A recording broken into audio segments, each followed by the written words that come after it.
gentlemen, boys and girls, welcome back to another episode of Breaking Schemas. And we have with us another leader in best. Fancy that, John. Another leader in best. Marc Hustvedt, the president of MrBeast's. Marc, welcome to the pod, my man. It's good to see you. Good to see you too. I mean, obviously, we knew each other at school. It's been incredible to watch your work. And of course, got your book. I literally keep your book right there. That's not even a plant. That's been there months since it came out. This is a man who understands media. And I'm grateful for you, my guy. Yeah, of course. It's great. Good to have Seriously, you with us. Terrific. Very happy to be here. So for the listening audience, and unless you've been living under a rock and don't know who MrBeast is, please tell us what it means to be the president of MrBeast, who MrBeast is, and the work that you do. Wow, it's a lot. There's every now and then you get these sort of generational talents that in every industry, right? And I just happen to be in this industry of creators, digital creators, from really, whether you call it the onset or not. It was, I got into this business after a traditional career, which we can talk about. That a traditional start to a career and then just jumped off a cliff. So we can get into that. But really, Jimmy is the LeBron James or Kobe in many ways of YouTube. And anyone who's in the business knew that. And so when we saw him as a 16-year-old kid, a 17-year-old kid, just making videos, and I mean, he did for years of making. So tell you who he is. He is the largest YouTube creator in the world, and has the second most subscribed channel of all time. We're going to pass that in the next couple of months, but we're over 220 million subscribers on the main channel. And I'll give you another crazy stat. So unique viewers is now a stat that YouTube shows you in the back end. So in the last 90 days, over 660 million unique humans have watched a MrBeast video. And that's like global. Bigger than countries. That's crazy. It is. I mean, I say this in all seriousness, and I know, look, I'm in an industry where we had to basically be the hype, like this is coming, it's going to disrupt media, it's going to change everything. And it was relatively sort of quaint for many years, but we kept believing in it. And then now suddenly a confluence of a lot of things that got us to this point, but also a seminal talent has to come around. And I mean talent as an entrepreneur, talent as a data and analytics person, an obsessive personality, and a desire and ambition to be the best, and a whole lot of other things came along, but allowed this really like to harness, frankly, how big the internet had become. There's like 2.7 billion monthly active users on YouTube. So we there's the potential here to have the largest show in the history of the world. And I'd argue we have the most popular show, if it was compared against a TV show, of anything that exists today. And what that means, I mean, nobody's ever really done this type where you've taken sort of a star and then localized them in all these different countries. Because we're in 15 different languages today. So you can switch the audio track on YouTube, and you can hear him in Portuguese, you can hear him in Hindi, Bangla, just those two languages alone.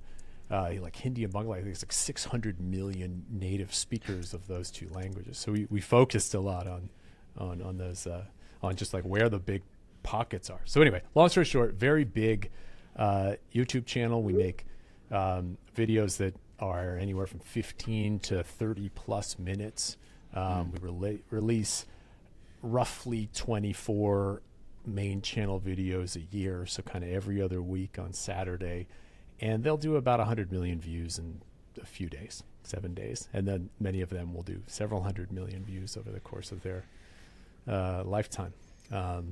And then we, of course, are on TikTok, and I think it's like the number 4 most subscribed on TikTok, and then Instagram and all the other platforms as well. And then we have a great, and we can get into it later, but I think really the other pillar of this is Beast Philanthropy, that right from really early on Jimmy wanted to find a way to use this platform for good. And the natural mindset of the culture here is build something real, do the hard work, and push through the obstacles. And so he did the hard work, not just like raise money for a charity and give it to some organization as a huge overhead, but actually, how do we figure out how it started with food distribution, mostly in sort of impoverished areas in eastern North Carolina where there's a lot of food insecurity, and now as a global philanthropy doing projects from rebuilding schools in various countries around the world, disaster relief in Haiti, building homes in Kentucky after a tornado, you name it. The project's continuous, build 100 wells in 6 countries in Africa. I mean, these numbers are astronomical. I mean, which are only signifiers of the impact. So we're not talking about making videos. We're talking something far greater. Yeah. How did you get into this space? Like, I know you. This wasn't. I mean, YouTube just started when we were in college. Like, how did you get here? I mean, the short version is I went to Michigan. I was trying to do a dual major for a while, to be honest. I came from a computer science family, so I did computer science and economics. But if you know Michigan, computer science on North Campus and economics is on the regular campus. So in the freezing cold of Ann Arbor, I was doing this hustle back and forth, and it was tough. And you spent all-nighters up on North Campus, and it was a grind. And I kind of realized, like, well, I love technology and I love software. I was exposed to that very early because of my family and just playing with, like, hosting chat rooms on AOL at like 12. And I remember, like, what it allowed. I was so fascinated by, like, the connectivity of what the internet did. And I wanted to learn how to code. And so I learned how to code, even though that wasn't going to be my profession. But I eventually had that realization somewhere along the lines, like, God, I have to finish school at some point. I can't just, the 2 degrees is really hard. I'm just going to focus on economics. I really drawn by the business side of it, but I'll still code. And so I finished with economics. I take like there's a lot of pressure at Michigan, to take, well, I mean, not in Michigan necessarily, but I think in life, to go into certain, you go to New York, go to Chicago, to get this sort of like finance job or whatnot. And so I take sort of this consulting job that's finance consulting, and it was a bunch of, like, it was insane spreadsheet modeling. I was in a room with no windows, and we were doing like damage analysis for big corporate litigation. So 2 companies that sue each other, you do a whole lot of, like, but for hypothetical situations, and I had that realization of, like, does any of this matter? No, I'm not making anything that has any impact in the world. Most of the time these cases would settle, and this was just all an exercise to prove one little point in an argument in a courtroom that no one would ever. So I couldn't even really talk about it with people because of NDA. So I was like, this is not fulfilling. Even though it was a real job, paid pretty well, and I was learning skills, I just had that realization. I started volunteering for the Austin Film Festival. And I think volunteering is a great way to, when you want to kind of, like, dip a toe into other industries, meet people and connect. And this is before Uber, and I started driving the giant SUVs from the airport to the hotels with like writers, directors, and producers for the Austin Film Festival. I kept asking them, like, how do I get into entertainment? And they're like, well, you got to move to LA or New York. And I was in Austin, Texas. And I was like, really? I mean, we got Rob Rodriguez, Mike Judge, you got all this stuff going on there. And they're like, no. You the industries, they sort of learned about these, like, hubs and the global hubs of talent. And I think that was important for me to know, especially if I didn't have any real connections in entertainment. And so I moved, enough of them told me this. I moved to LA, no job. And that recognized the privilege in doing that. But it was, piled in with some roommates. I don't even think we had a place to stay, crashed on a couch, realized how expensive LA was. And I did actually then I got a real job to keep my mom happy and to, like, pay the rent. So I worked at, like, Kaplan, the test prep company, and there was, like, sort of a management job there.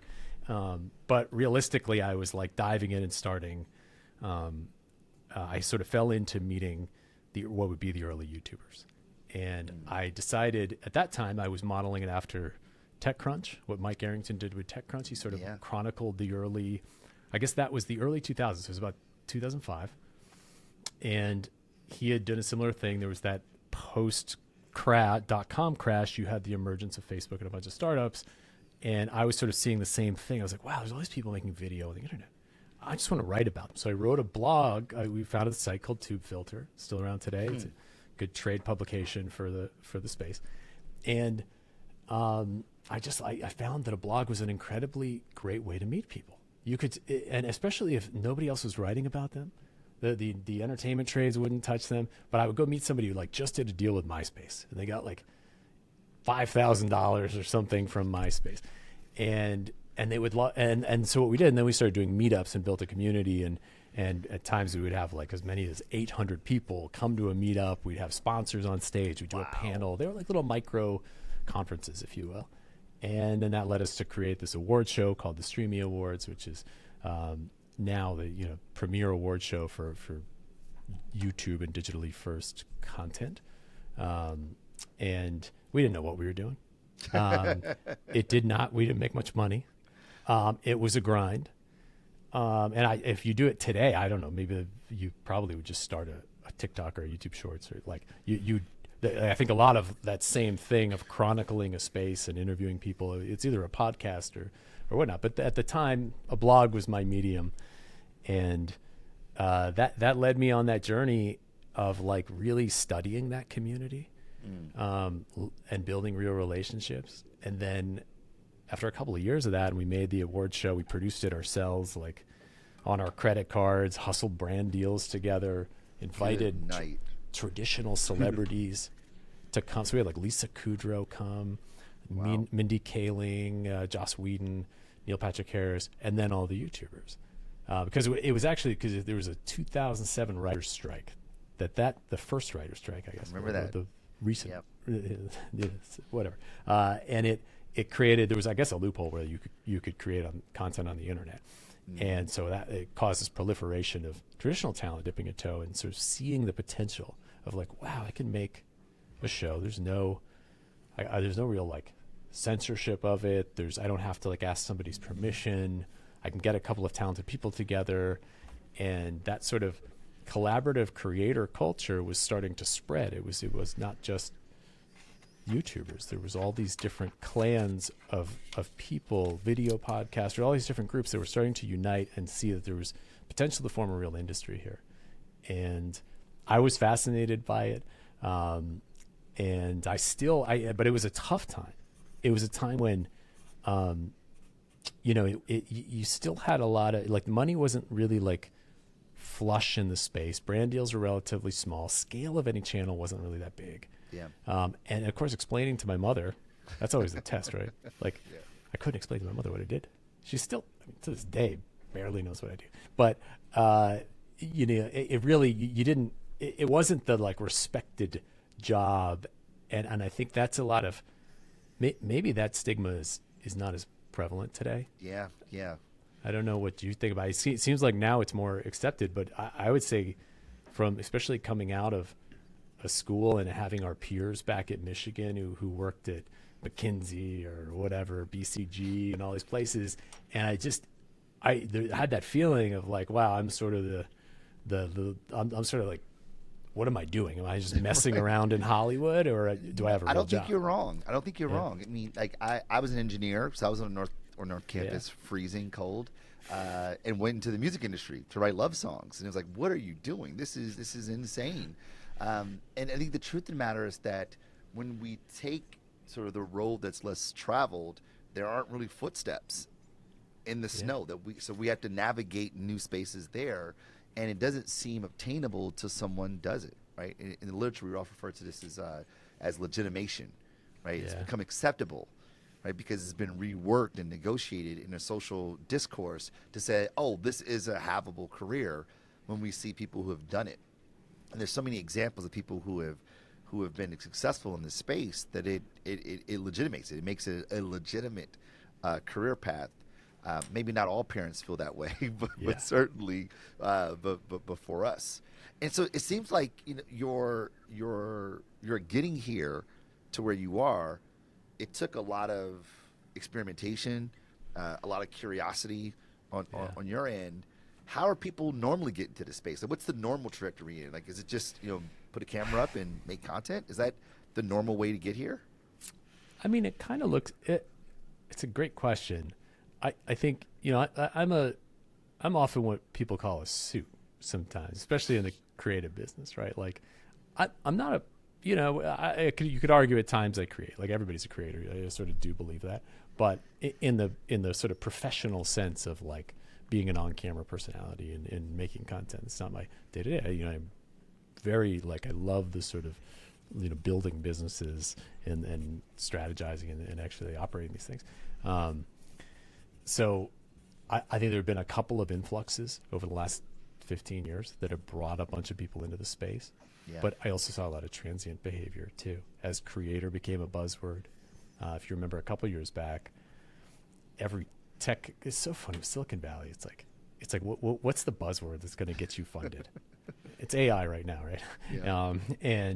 But there was creator business. So creator tools was like a big thing. And that brought a bunch of people who were like suddenly became experts in the creator industry, allegedly. And would just espouse. Economy.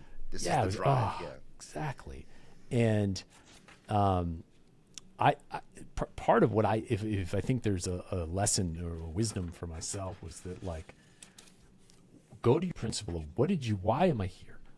I early on saw this was going to disrupt media in a major, major way.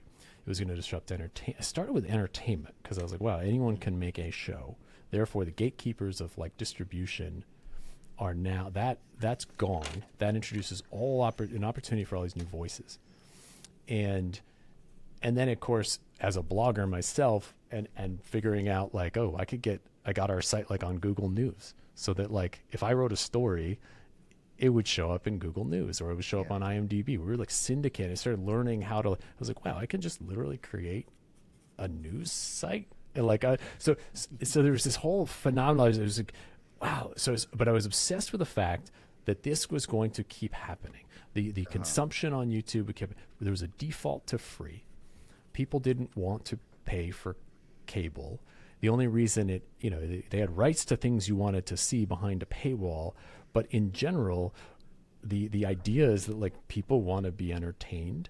Attention could be grabbed primarily for free, and people are going to default to that. So I was like, well, YouTube is going to win. So I think my thing was just sticking with it, and if you stay with the conviction of believing in that industry, and I think not to knock on Silicon Valley, but I do see a lot of sort of transient behavior there, where it's 2 years. This kind of work, didn't work, we're out. Crypto, all the people that kind of dove into crypto and then dove out, and now they're into AI, and it's just and it's that's a journey in its own self. I don't know that that's disruption as much as it's sort of just trying to they're just trying to maximize the probability of a hit, so they're just trying to be in all the places where things are popping off. But for me, I'd rather really, really fundamentally have a deep domain knowledge of an industry, and then really try to work with the best people in it. And that's why I moved to North Carolina, because this is literally this is a 100x creator here, if maybe 1,000x, and then that's attracted other really intelligent people. So that's why I'm here. So you are working with, the way you put it, the Kobe Bryant, rest in peace, of YouTube, of content creation. How, what makes him so good? How has he sort of subverted the traditional behaviors or practices of an industry that's constantly changing? What's this thing is always moving. It's so iterative. It's constantly buffering, if you will. Yeah. But how is it? How has he subverted something that's always being subverted? If that makes any sense. Yeah, gosh, some of that's just sort of his personal makeup, the what drives him as an individual. The early generation of YouTubers tended to move towards Hollywood. If you look, and ultimately then the Vine stars, which became the TikTok stars and others, they physically located in Hollywood. There was, and I saw, and that's ultimately why I was able to work with a lot of them very easily, because they were all right there. And Jimmy never has any interest in moving to Hollywood. That was never the thing, because it used to be, it was a stepping stone. You were often, they were like, they were creating content for various reasons to then jump into film and TV, maybe write a book, do a thing, but kind of get them somewhere else as a means to an end. Jimmy, from the beginning at like 11 years old, was obsessed with YouTube, and was also like really bad at it. And we have a chart in one of our decks, right? That's like how many subscribers the channel had this year, and then that year, and that year. It's very flat. It's like he had like a couple hundred subscribers. It's not like it just all happened. There was that period where, and I think it's sort of his like, that's him shooting free throws after free throws at the just in the gym by himself with nobody watching. And you can still see a lot of the videos on the channel, by the way, that are just random bad. Some of them were just like him talking about other people's titles and thumbnails. And what he was doing was obsessing over the game. His game of basketball is YouTube. And it sounds so simple of like, oh, of course he obsesses over the thing. It's like, no, actually very few people obsess over a platform and then are willing to put in the, like, it's more than 10,000 hours. It's probably 100,000 hours of just being bad. And then doing things with, because he didn't have any money. He was doing whatever he could. And it was like, he'd count to 10,000 and then count to 100,000. Like, think about it. It took him over 40 hours to do it. Could you count to 100,000 just in a non-interrupted single session? It was incredible. And his videos, so that got a bunch of attention. He figured out, wow, I can do these things that no one else is doing. So he was learning about consumer behaviors, learning about what stood out, learning how to find the white space, if you will, or where there's sort of like no one doing that. But also not get stuck in that format. Oh, you're the counting guy. Like, no, he just was continuing to build and iterate, and he's still doing it to this day. Like, not getting stuck, to think in terms of what, I mean, we often say we're a virality company. There is an obsession with YouTube, and then an obsession with virality and understanding how things move on the internet, and not let us be led by like money or business decisions. You cannot run this business from a spreadsheet, and thereby, like, Jimmy runs it. He's the creative. It is a creative led company. And, we could have we have so much opportunity. We could just make a bunch of money, but it would distract either resources from the company or hit Jimmy himself. And so it is that focus and that drive and that willing to get through the period where you suck. And somebody, I can't remember whose quote it is. I wish I knew the answer to this, but that gap between your taste and like your skill, and it Ira Glass quote. Thank you. It's a great quote. Yeah. And most people can't get through that because they're not willing. They see the good work and they know what they want it to be, and they can't get it there, and they try to take shortcuts. But really, they're willing to do the work to get you there. I mean, there's so much in what you just unpacked there for us, Marc. Like the same principles, it seems like MrBeast and the company around him that you lead are the same principles we talk about with brands or branded products, right? Being, maniacal about understanding human behavior, like just being so committed to understanding the underlying physics of how things work, so that when you interact with them, your knowledge of the space, it becomes sort of like second nature for you. John, do you see these same parallels happening here as we think about MrBeast as a person, the institution that's around him supporting the work he does, and how they're such a clear analog to how we think about brands and companies kind of writ large? Two things come to mind, Marcus, with Marc's story. First, I loved, Marc, how you used the word industry. And I think that when you moved to Hollywood so many years ago, YouTube wasn't an industry. It was just a thing. It was a new medium. It was a technology. And what fascinates me about your story is that you have essentially lived through the development of an industry. right? You have witnessed inside the industry how it evolves. The boundaries of the industry, the structures of the industry, the business models of the industry. Way back when YouTube came out, it was just another channel on the internet. But you have witnessed the development of an industry, and consequently, you have exploited it in quotations, right? You've exploited it. So that was the first thing. The second thing which fascinated me, and to your point, Marcus, is that the internet has essentially allowed the democratization of content, right? And we were so keen on that. Anybody can be a creator. But when it comes to monetization, content is still royalty, right? King and queen. Like, if you do not have good content, you're not going to, let's say, exploit the industry from a commercial perspective, or in the case of Jimmy, commercial plus doing good work with the revenue, right?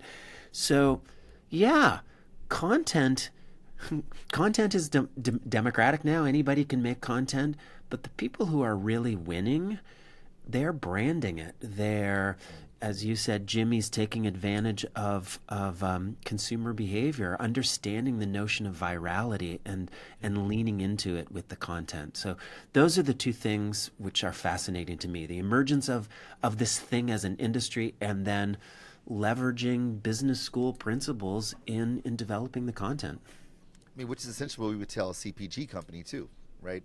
To understand the physics of the industry, how it works, the place that you sit in it, and the thing that makes you unique inside of it, which I like to kind of lean into a little bit here, Marc. Like, you talked about like the uniqueness of Jimmy, the fact that he didn't go to LA, he stayed in North Carolina. His approaches to creating content not only put him in a box, but it was so distinctive from everyone else. Were those decisions intentional? Were these like sort of methodically conceived and therefore executed, or was it something, another strategy at play here? You're saying specifically with his content, where it would like his content, choices? the way he approaches his business, like all the things that make up him and the entity that you were part of. Well, yeah, you kind of get into the principles of us as a company, and really a founder. I think that, like, I will say, the great companies often have very unique, non-traditional individuals who founded them. I have the privilege of working with one of those people, and credit to Jimmy. I think there's so many things that he developed, even though so many things I think one of the benefits is he came at it with fresh eyes and not burdened by the legacy way of doing things. And I mean that, like, I had to reprogram myself around how certain things are done. I think, and here's an example. He's making the most popular TV show in the world, yet had never made a TV show in Hollywood. And Hollywood, in a way, sort of had this monopoly on how things are done. It literally, and some of that is driven by, various craft guilds over periods of time. It's not a labor commentary, but more this is how it's done. This is the professional grade, and this, you need this many people to do this, and you do that, and there was sort of this, even the concept of like a line budget, and it's wild, but there's little nuances in Hollywood where creatives generally weren't the ones with the money. So you pitch something to these business folks who then have a decision to take your thing or not and invest in it and put it on their air perhaps. And they were willing to finance it. And in film, that might be sort of investors. But either way, you still had this, like, you had to go get money. And then suddenly, like, the line producer becomes, so now the money's like organized into like, here's how we're going to spend it. And it's very prescribed. And so then even the director of a film or a show might have to go, well, I really want to do this like bigger like moment, and it's just better for the show. Like, well, I'm gonna have to I'll cut a day out of the budget, or I can cut, the line producer becomes this like art, and you sort of have to go get it clear. We don't have line producers. And that took me a minute. Like, I would come here, all of our walls are whiteboard walls, and we just have like so much of, like, we're moving so fast, and sometimes it's not that there isn't some budgeting going on. But there's, early on, what I witnessed when we were doing Squid Game video, it was like we had about 3.5 weeks to recreate Squid Game in real life, and no one had ever done that before. And we sort of scribbled some numbers on the wall, and that became sort of the guiding budget. We spent about this much on this and about this much on this, but we didn't get lost in the process and bureaucracy that kind of builds around this. And I think that unburdened by that sort of restrictive process, and I think this applies to corporate marketing. This applies to so many things. The ability to move fast. That was speed of culture. To talk about your book for a second. Yeah. Squid Game is a global phenomenon. Nobody expected that. The Korean creators of it didn't expect it to get that big. And all of a sudden it got really big. A bunch of very quick turn YouTube, inspired YouTube. A lot of YouTubers made stuff, but it was kind of bad right out of the gate. But Jimmy was like, no, we're going to do it. We're going to do it. We're going to do it right. We're going to do it big, $456,000 on the line, 456 real people really have to play. And we have to figure out how to create red light, green light in real life. There's no, in a non-scripted IRL entertainment. And but we had 3.5 weeks. And a lot of professionals were and we'd worked with various people from traditional entertainment. Sometimes they don't work out here because they're just you guys move way too fast. How do you guys, but you have to move fast. To do that in 3.5 weeks. And it was insane. I mean, the hours were insane, but it was that's some of the greatness here. One of the skills is about recognizing the most scarce resource is time. And especially with internet culture and trend and trying to jump on it. There's a period where it would have been too late. And you could argue we thought we might be too late on the curve, but there was some good pre-hype that Jimmy was doing on TikTok and a bunch of other things to keep the energy going and leaking set photos and hey, it's really happening. But anyway, the ability to move time was one of the most impressive things I see here. There's this, I realized the culture of email is too slow. So we often talk about the people that succeed here, they pick up the phone and they call. They often, we always say sending an email is not enough, but people are oh, I sent the email. They think that is the work product. The work product is getting the thing done. I need a giant 300-foot crane with flame and figure out flaming balls that I can drop from it. And I have to have that by tomorrow. So I don't know. There's not one or two, there's no email solution to that problem. It's going to be a lot of calls, a lot of learning, and then also getting past the no. So this is interesting, and I never thought about it until you said it. Time, right? You see time with regards to Jimmy, that he spent an inordinate amount of time on the platform, learning the platform as a 12-year-old, right? Yeah. So much time on the platform over the years, he's been able to understand it and been able to touch it, make an impact on it. There's also time with regards to being timely, putting things in the world at the right time when they're contextually relevant and find alignment with the cultural zeitgeist. There's also timing with regards to career. You had to be at the right place at the right time when the industry was moving in a way that you were able to move along with it. And we all talk about the speed of culture, but this is really just about time alignment, right? That we can get things conceptualized and executed in a time that's contextual with the backdrop in which we're operating.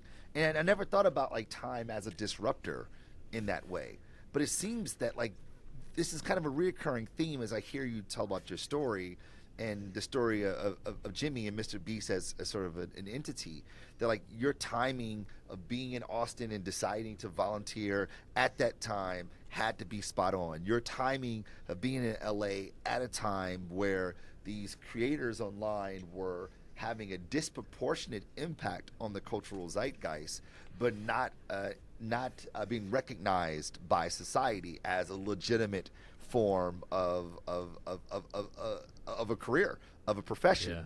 So for someone to say, hey, I have a blog that's ranked on Google and I would love to write about you and talk to you about it, adds a certain credence. I mean, it's this idea of timing sort of creates a way by which you've been able to be disruptive. John, does that sound like talk to me? Do I sound crazy here? Am I fishing?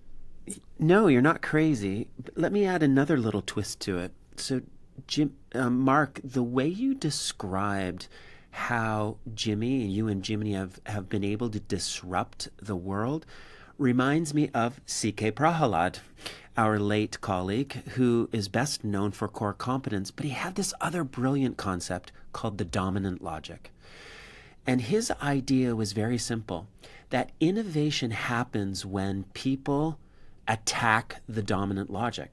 Because just the term itself, dominant logic, like every industry is dominated by a particular logic, right? The people who are inside that industry cannot think of any other way of doing it. And what's great is from North Carolina, of all places, right? You did not buy into, you didn't even know the dominant logic of Hollywood. Just as, for example, one could argue that Tesla was so successful because decided to build cars in California. Who would have thunked it, right? Cars are not built in California. Cars are built in the Midwest. And by the way, cars need to be built by people who were raised in the automobile industry. Tesla, these people are raised in the microcomputer chip industry. So I love how you have leveraged time. I agree with you, Marcus. At the right time, with the cultural times, but challenging the dominant logic, not wedded to the dominant logic and not wedded to this is the appropriate time given the dominant logic. That's a great framing. I love that, and I want to read more about that because that's there's been many, this wasn't a linear journey in this industry. In fact, I'd argue the time is actually really good for anybody now to jump in because a lot of the hard work has been done to get advertisers more comfortable, to creatively partner on content and allow creative control of the creators in ways they would have never been comfortable before. The entire streaming and TV industry is desperate to figure out how do we tap into some of that magic because they don't have that monopoly over attention because of fixed distribution channels. There's so many, it's easier in some ways now. It's harder because more people, I guess, maybe. But it's really fascinating because there's been many setbacks. As much there was venture capital stimulus happened. You look at it's kind of sad to watch the dismantling of BuzzFeed, which I think was actually one of the more innovative. Think about it. That was every great company in media, to me, I think, invents a new medium or invents a new format. And they invented several formats. I mean, the listicle, the just sort of basically contextualizing the internet in a really clever, digestible way. They did really well. But now to watch what happened, to me, I think it's sort of the end of venture-backed media being successful. There was that era of Vox, Refinery, Vice, all that, and to watch, bankruptcy for Vice after $3 billion. And I gave a talk at VidCon about this, and it was primarily that, we need to burn the playbook. There was what happened. We talked a little about the 2005, 2006. It was very early, but then came this wave of sort of venture-backed digital media companies. And some brilliant people like Jonah Peretti and others that jumped in and created these. And Zay Frank was leading BuzzFeed Video. These are really, truly brilliant people, but sort of came beholden to their investor masses. And so therefore, in some ways, they got the timing right, but they then played this corporate game. And it literally, even just the way org charts are created, where value is. I mean, I think the real value is in having a highly skilled editor who understands YouTube. That's a very, very valuable position. But in the TV business or digital media, these are sort of just not highly prioritized skill sets. The skill sets were sort of overvaluing the suits, if you will, and undervaluing creatives.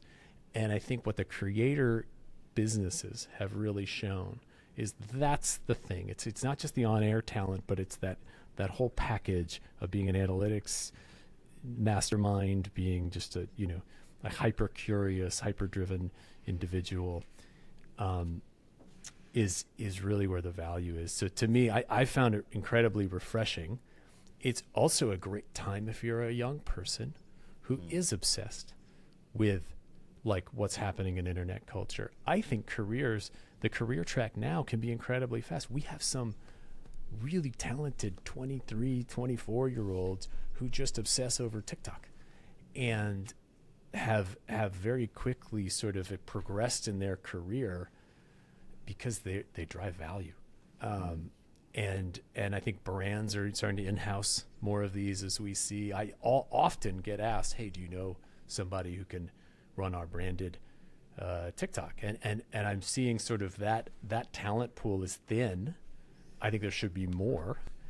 But anyway, I guess what I'm getting at there is that it's actually a great time if you kind of focus on the skills that sort of matter and don't get too caught. And I do think our schools are still behind in teaching. We still teach a lot of, and the business skills are important, but we are missing some of the fundamentals of how to study retention curves, how to understand what is. And I've gone and spoken at some business schools, and I'll ask them some pretty basic questions about like, what is the most watched YouTube video? Like let's go through what category gets the most views on YouTube of anything. And they often can't answer that question.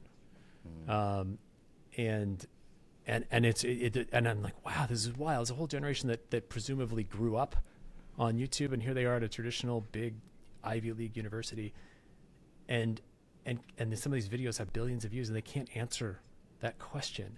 And it sort of makes me wonder, why are we not teaching that? If something gets billions of views, I don't care if you like it or not.